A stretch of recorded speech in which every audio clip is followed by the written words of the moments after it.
काफ़ी भी पाकिस्तान की बड़ी तारीफ़ करते हैं, इमरान खान की बड़ी तारीफ़ होती है कि जी अफ़गानिस्तान की सूरत हाल में बड़ा अच्छा किरदार अदा किया जा रहा है। लेकिन जो मशवरे पाकिस्तान देता है या देता रहा है वो किसी को काबिल कबूल नहीं है। गुलाम मुर्तज़ा साहब, इसकी क्या वजह है? जब बताया जाता है कि जी आपको अफ़गान तालिबान नहीं पसंद, आपके साथ लड़ते रहे हैं, वो कह रहे हैं कि जी लड़ाई ख़त्म हो गई, अब हम अमेरिका के साथ बराबरी की सतह पर ताल्लुकात चाहते हैं, हम दुनिया से ताल्लुकात चाहते हैं।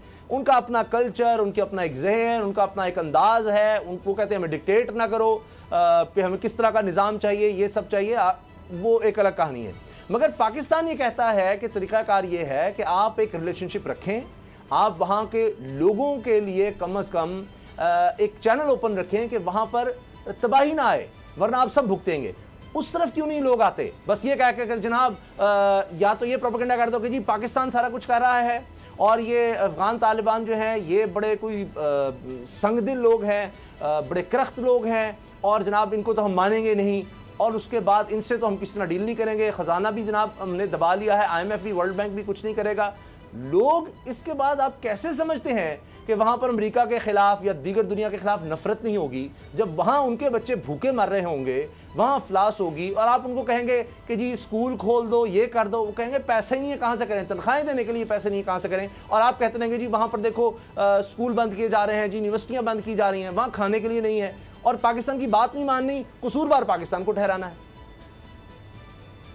जी बिल्कुल, ये एक ओछे हथकंडे इस्तेमाल करने पे उतर आया है अमेरिका, और हमेशा से जिस तरह से वो कहते हैं कि है जुर्म ज़ईफ़ी की सज़ा मर्ग मफाजात, के गुर्बत ही जो है वो सबसे बड़ी लानत है इस हवाले से, क्योंकि गरीब मुल्कों के ऊपर ही इस तरह के जो फ़ैसले हैं वो ठोंसे जा सकते हैं। जिस तरह से अभी फ़िलहाल आप ये देखें कि उनको जब यहाँ से गए हैं तो बड़े जश्न का समा अमेरिका में, बड़ी तकरीरें की गई हैं कि हम फतह याब लौटे हैं, और अगर फतह याब लौटे थे तो फिर ये फ़ैसले क्यों करवाए जा रहे हैं। अब वहाँ पे इंडियन लॉबी ये बात ज़हननशीं करवा रही है अमेरिकन को कि आपको वहाँ शिकस्त हुई है, वो आपने इतनी बड़ी सुपर पावर होने के बावजूद आप वहाँ कुछ नहीं कर सके, इतने हज़ारों लोग मारने के बावजूद, अरबों डॉलर लगाने के बावजूद आप कुछ नहीं कर सके, और ये सारा पाकिस्तान का किया धरा है।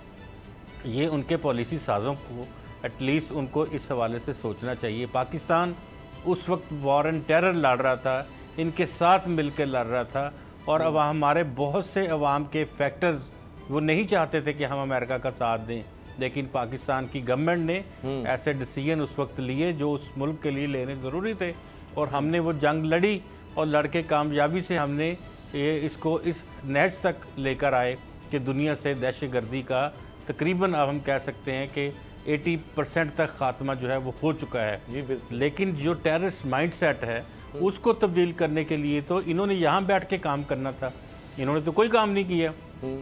अब ये इल्ज़ाम लगाया जा रहा है कि हमारी शिकस्त का ज़िम्मेदार पाकिस्तान है। अब पाकिस्तान को इस तरफ से भी घेरा जा रहा है, दूसरी तरफ ये कहा जा रहा है कि पाकिस्तान वहाँ पर किरदार अदा कर रहा है।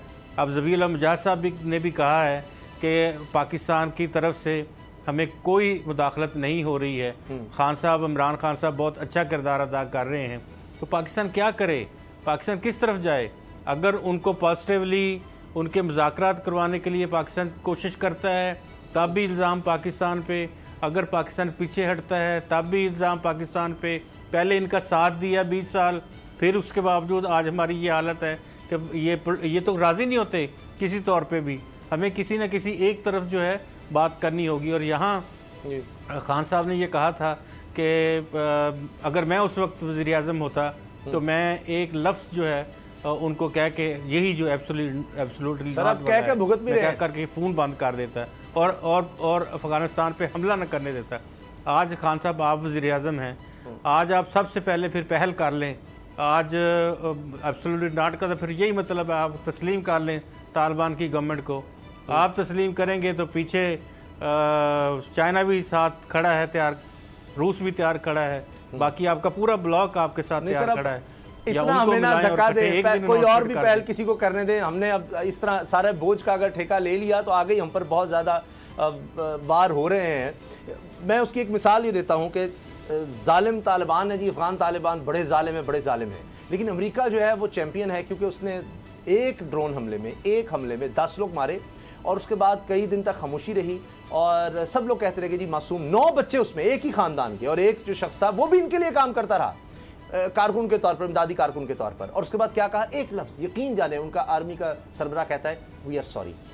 अब बाबर डोगर साहब, यानी इसका मतलब है कि कोई भी शख्स किसी को जाकर जितने मर्जी बंदे मार दे, कल को कोई दहशतगर्दी करता है जिसका कोई जवाब नहीं है, उसको बिल्कुल सज़ा मिलनी चाहिए, मार देना चाहिए उसको। मगर वो अपने जिनके बाद कहे कि जी मैंने इतने 100 बंदे मार दिए, अमेरिका ने जनाब लाखों बंदे मार दिए, और उसके बाद वो जिस तरह हिरोशिमा नागासाकी में लाखों लोग मार दिया आपने, किसी और ने आज तक बम नहीं गिराया, एटम बम किसी ने गिराया नहीं, इस्तेमाल नहीं किया, और उसके बाद आप कहते हैं we are sorry, that's it. नस्ल ख़त्म कर दी आपने, नस्लें तबाह कर दी, उसके बाद कहें वी आर सॉरी, बस इतना आसान है सर यहाँ से निकलना। और हमारे लिए ये है कि जी ओहो हो पाकिस्तान देखिए क्या कर रहा है जी, अफगानिस्तान अफगान तालिबान क्या कर रहे हैं जी, ये नहीं हो रहा वो नहीं हो रहा, मेयार देखें। उसामा साहब, दुनिया में मेयार यही है, जो ताकतवर है वो जो माइट इज़ राइट जो है वो हमेशा उसी का यही मतलब निकलता है कि जिसके पास लाठी उसी की भैंस। तो अमेरिका के पास आज ताकत है और ताकत का नशा और उसको गुरूर है, और दो के अफ़गानिस्तान में उसको बुरी तरह से शिकस्त हुई है। लेकिन अब असल इशू ये है कि अफ़गानिस्तान वहाँ पर गुर्बत है, वहाँ पर पैसे नहीं है उनके पास, वहाँ पर कोई फ़र्क नहीं पड़ेगा। लेकिन तो उसामा सात समंदर पार बैठे हैं इसलिए। उसामा साहब, मसला ये है कि 2 ऑप्शन हैं, या तो ये है कि उनके साथ उनके ख़िलाफ़ डट जाए अफ़गानिस्तान, और दूसरा ये है जो उसके हालात हैं वो इस काबिल है तो नहीं है कि वो डट सके, तो फिर ये है कि उनको थोड़ी सी लचक दिखानी होगी, फ़िलहाल अपने अंदर लचक पैदा करनी होगी, और लचक पैदा करके दुनिया के साथ चलना होगा। दुनिया के साथ डिप्लोमेसी जो है, ये जो वर्ड है डिप्लोमेसी का, इसको अख्तियार करना पड़ेगा। अगर दुनिया ये उनसे ये चाहती है कि वहाँ पर एक वसीउल बुनियाद हुकूमत होनी चाहिए, तो उनको मजबूरन कुछ लोगों को अकोमोडेट करना पड़ेगा। ख़वातीन को आज प्राइम मिनिस्टर ऑफ पाकिस्तान जो है वो भी ये कह रहे हैं कि ख़वातीन के बगैर तरक्की नामुकम्मल है किसी भी मुल्क की, तो उनको भी शामिल किया जाना पड़ेगा, क्योंकि इस वक्त अफ़गानिस्तान को दुनिया की ज़रूरत है, दुनिया को अफ़गानिस्तान की ज़रूरत नहीं है। एक चीज़ आप याद रखें, तो जब तक आप अपने अंदर लचक पैदा नहीं करेंगे तो दूसरा रास्ता फिर बड़ा आसान है कि ठीक है, आपके पास अपने इतने रिसोर्सेज होने चाहिए कि आप सस्टेन करें। बहुत सारे ममालिक हैं, ईरान है, नॉर्थ कोरिया है, बहुत सारे ऐसे ममालिक हैं, क्यूबा है, जो खड़े हो गए और उनके पास इतने रिसोर्सेज थे कि उन्होंने अपने आप को सस्टेन किया। तो लेकिन अफगानिस्तान फिलहाल यहाँ तो खाना जंगी शुरू हो जाएगी। अभी इमरान खान साहब बीबीसी को इंटरव्यू देने में कहते हैं खतरा है कि सोवियत के जिस तरह अटैक के बाद यहाँ खाना जंगी हुई, क्योंकि जब इतना गुबर फ्लास होगी जाहिर है फिर वहाँ पर फ्रस्ट्रेशन बढ़ेगी और लोग आपस में ही लड़ पड़ेंगे। चूँकि टाइम बहुत कम रह गया है, गुलाम रज़ा साहब आपको क्या नज़र आ रहा है कि ये सिचुएशन कंट्रोल हो जाएगी, लोग इसको समझ जाएंगे कि अफगानिस्तान की मदद करनी है या नहीं? वहाँ पर आपको नज़र आ रहा है कि शायद उस तरह से अमन ना हो सके। देखिए, फौरी तौर पे ज़रूरत है इस अमर की कि अफ़गानिस्तान की मदद की जाए। और अगर जिस तरह से आपने पहले देखा कि यूरोपीय यूनियन से कुछ ममालिक आ रहे थे और बड़ी हौसला अफजा बात की जा रही थी, इसी तरह से जर्मन वज़ीर ख़ारजा है वो भी बड़ी हौसला अफजा बात कर रहे थे, तुर्की की जानिब से बड़ी हौसला अफजा बातें हो रही थी, चाइना की जानिब से, रशिया की जानिब से।